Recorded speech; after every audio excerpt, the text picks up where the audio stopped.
आज धारिता और संधारित्र जो फिजिक्स के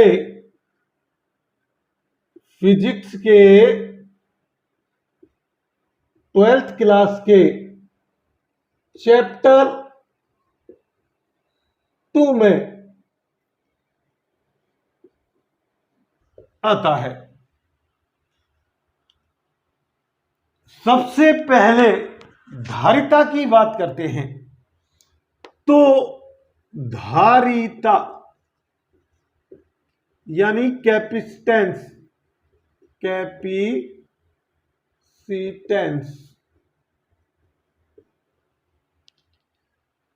या कैपेसिटी भी कह सकते हैं, क्षमता। तो एक चालक की धारिता क्या होती है? किसी चालक की विद्युत धारिता उस चालक की विद्युत आवेश संग्रहण करने की क्षमता को कहते हैं। किसी चालक की विद्युत धारिता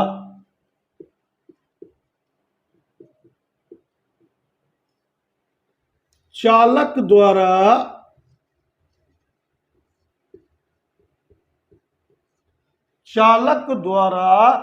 विद्युत आवेश को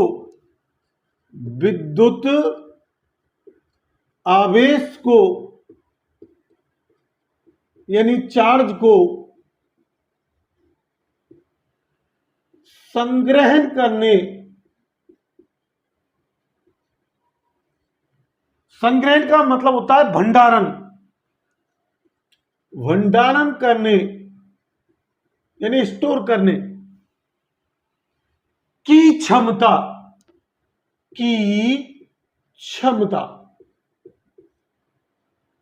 को उस चालक की धारिता कहते हैं।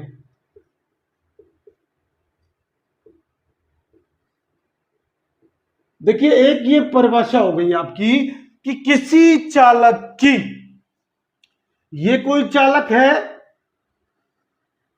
मान लीजिए आपका एल्यूमिनियम है, और इस चालक की विद्युत धारिता चालक द्वारा जितना आवेश इस चालक पर संग्रहण कर सकता है, ये उस चालक की धारिता कहलाएगी।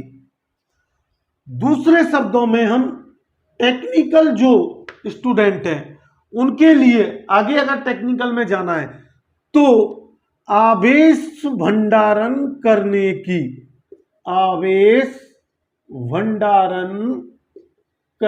की क्षमता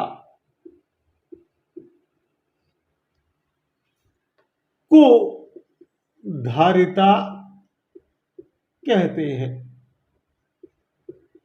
तो बात ये शॉर्ट शब्दों में है। अब देखिए, इसकी एक और परिभाषा भी हम दे सकते हैं कि आवेश भंडारण करने की क्षमता, दिए गए आवेश और चालक में आवेश भंडारण की क्षमता यानी कि धारिता, आवेश और चालक यानी आवेश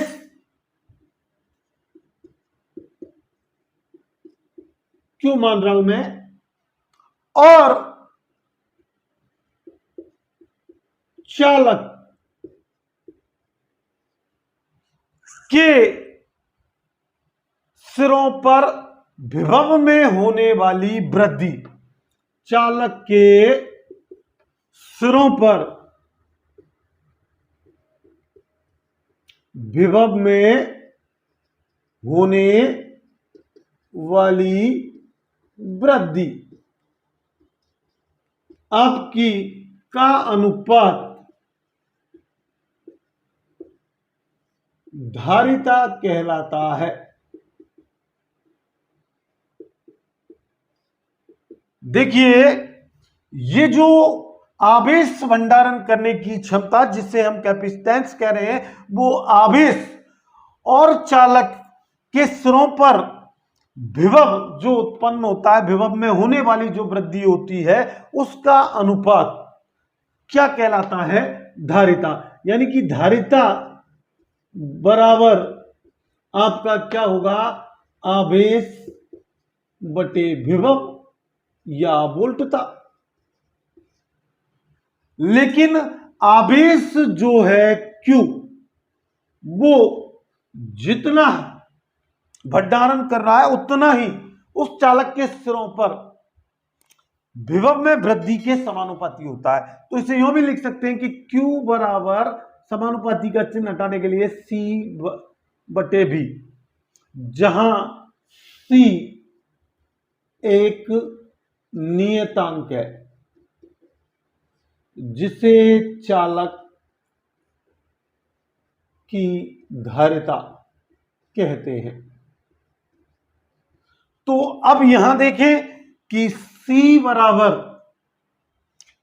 Q बटे V, और यही आपको मैंने परिभाषा के आधार पर लिखा है, धारिता बराबर आवेश बटे विभव या वोल्टता। अब देखिए, धारिता का मात्रक, तो आवेश बटे विभव यानी आवेश का मात्रक क्या होता है? कूलाम, और विभव का मात्रक वोल्ट, तो कूलाम प्रति वोल्ट, और कूलाम प्रति वोल्ट को हम फैराड कहते हैं, फैराड कहते हैं।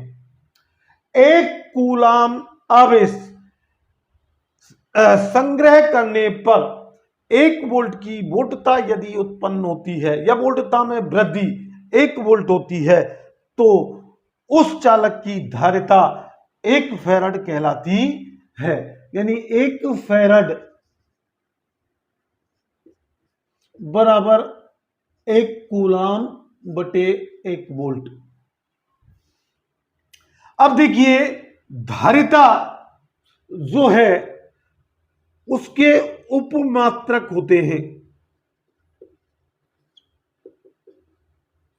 उपमात्रकों में अधिकांशतः चालक की धारिताएं, यानी जो विद्युत परिपथों में आवेश भंडारण करने के लिए जो युक्ति प्रयुक्त की जाती है, उसको हम संधारित्र या कैपेसिटर कहते हैं।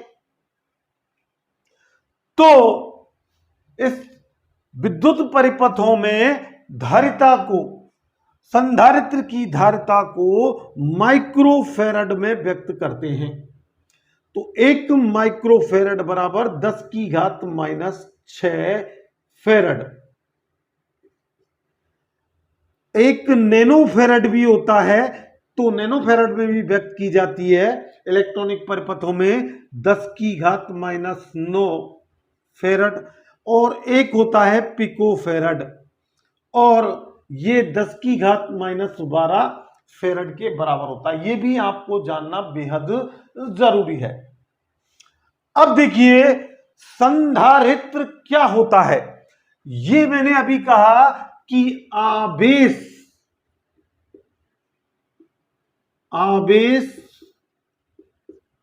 को भंडारण करने वाली युक्ति, आवेश को भंडारण करने वाली युक्ति, इक्विपमेंट, उपकरण संधारित्र कहलाता है। तो संधारित्र को समझने से पहले आपको एक विलगित गोलीय, एक विलगित गोलीय चालक की धारिता पर ज्ञात कैसे करते हैं देखना है। तो विलगित गोलीय चालक की धारिता, चालक की धारिता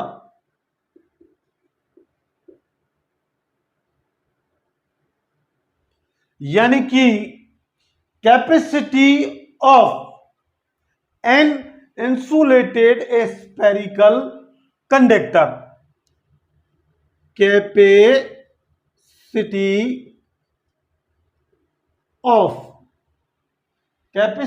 of an insulated spherical conductor। तो देखिए हम एक फिगर की कल्पना कर रहे हैं, माना कि एक गोलीय चालक है, एक गोलीय चालक है, यह आपका गोलीय चालक है और इस गोलीय चालक का केंद्र O है। अब देखिए इस गोलीय चालक के से जो बल रेखाएं निकलेंगी, यानी इसके पृष्ठ पर माना एक गोलीय चालक जिसकी त्रिज्या A है, या R भी मान सकते हैं, उसके पृष्ठ पर Q प्लस आवेश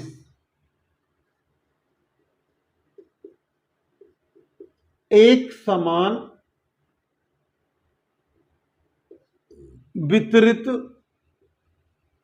होता है, यह हमने मान लिया। तो यानी यहां अगर आपका प्लस Q है तो ये Q जो प्लस आवेश है वो इस बिंदु पर भी आपका समान होगा, इस पर भी होगा। ठीक इसी प्रकार इस बिंदुओं पर, इन बिंदुओं पर भी ये समान होगा। ठीक इसी प्रकार इन बिंदुओं पर भी ये समान होगा। इसी प्रकार ये इन बिंदुओं पर भी आपका समान होगा। तो गोलीय चालक के पृष्ठ पर विभव समान होगा। गोलीय चालक के पृष्ठ पर विभव, और वो कैसा होगा? समान। तो विभव B बराबर, पिछले वीडियो में मैं आपको बता चुका हूं, B बराबर 1/4 पाई एप्सिलॉन नॉट Q वटे K इंटू A, जहां K एक नियतांक है जिसे पदार्थ का परावैद्युतिक स्थिरांक कहते हैं।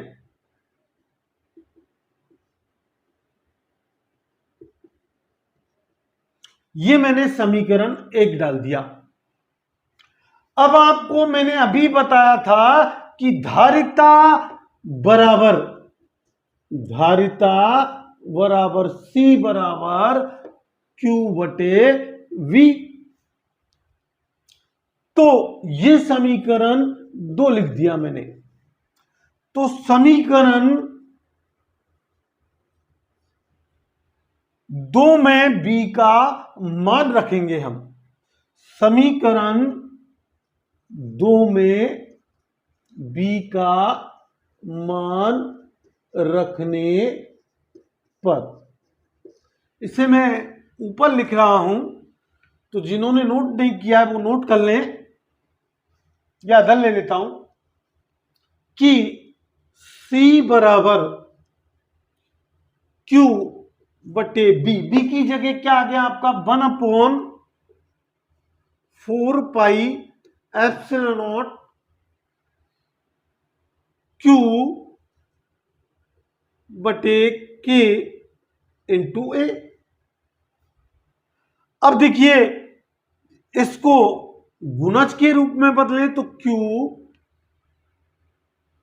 Into 4 pi epsilon naught k into a बटे q। q से q कैंसिल आउट हो गया, यानी कि 4 pi epsilon k into a. और ये एक गोलीय चालक की धारिता ज्ञात करने का सूत्र आ गया जो फैराड में होता है।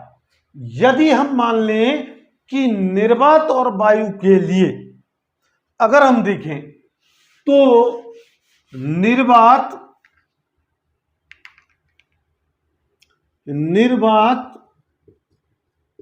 व वायु के लिए k बराबर 1 होता है,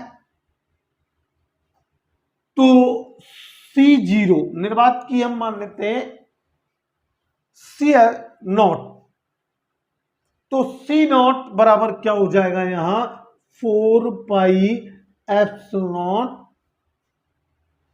अब देखिए k का मान 1 हो गया तो यहां बचा a। ये समीकरण आपका मैंने 3 मान लिया और ये समीकरण आपका 4। तो समीकरण 3 व 4 में भाग देने पर, तो देखिए जैसे ही आप भाग देंगे तो C बटे C0 बराबर 4 pi epsilon naught k into a वटे 4 पाई एप्सिलॉन नॉट ए। अब देखिए आप कि 4 पाई से 4 पाई एप्सिलॉन नॉट से एप्सिलॉन नॉट और ए से ए, यानी कि k का यानी परावैद्युतिक स्थिरांक का मान उस संधारित्र की या उस चालक की धारिता और निर्वात या वायु में धारिता का अनुपात, यानी चालक की धारिता और वायु या निर्वात में चालक की धारिता का अनुपात ही हमारा परावैद्युतिक स्थिरांक कहलाता है। तो अब हमें केवल संधारित्र के बारे में देखना है। तो देखिए संधारित्र को बड़े अच्छे तरीके से, चाहे वो 12th के क्लास के फिजिक्स के स्टूडेंट हैं या कोई टेक्निकल से संबंधित एग्जाम की तैयारी कर रहे हैं, तो जैसा कि इसका नाम है संधारित्र, इसे एक और नाम से भी जानते हैं धारित्र, यानी धारिता को ग्रहण रखने योग्य युक्ति।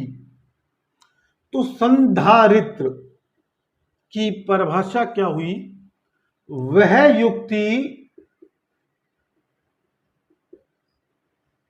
जो,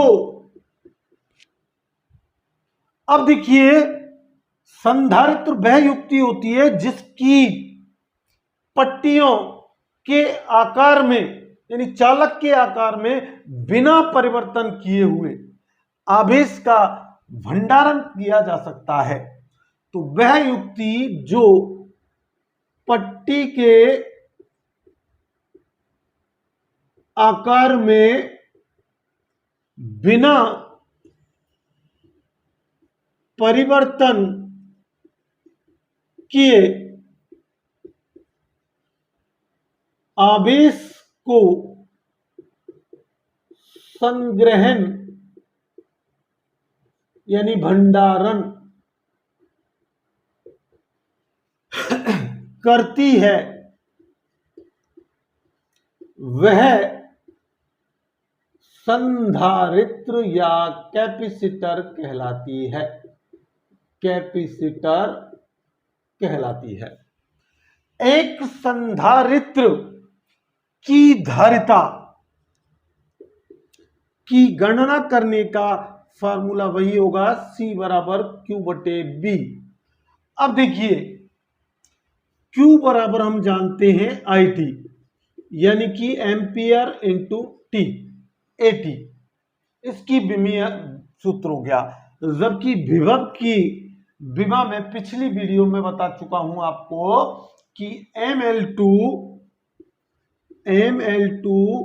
T-3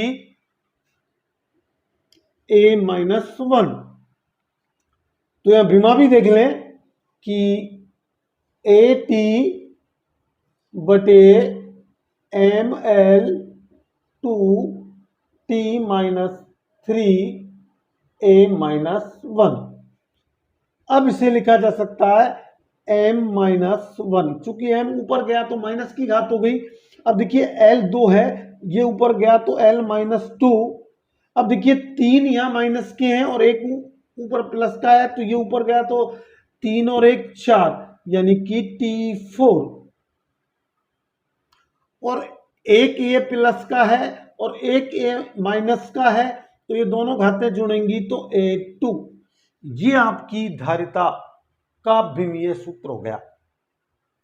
तो हम बात कर रहे थे कि एक संधारित्र की धारिता को प्रभावित करने वाले कारक, एक तो पट्टियों का क्षेत्रफल। अगर पट्टियों का क्षेत्रफल परिवर्तित किया जाता है, पट्टियों के क्षेत्रफल में वृद्धि की जाती है या चालक के आकार में वृद्धि की जाती है, तो उस पर आवेश भंडारण करने की क्षमता बढ़ जाती है। यानी धारिता का मान पट्टियों के क्षेत्रफल के समानुपाती होता है। दूसरा, पट्टियों के बीच की दूरी, पट्टियों के बीच की दूरी, पट्टियों के बीच की दूरी के व्युत्क्रमानुपाती होती है धारिता।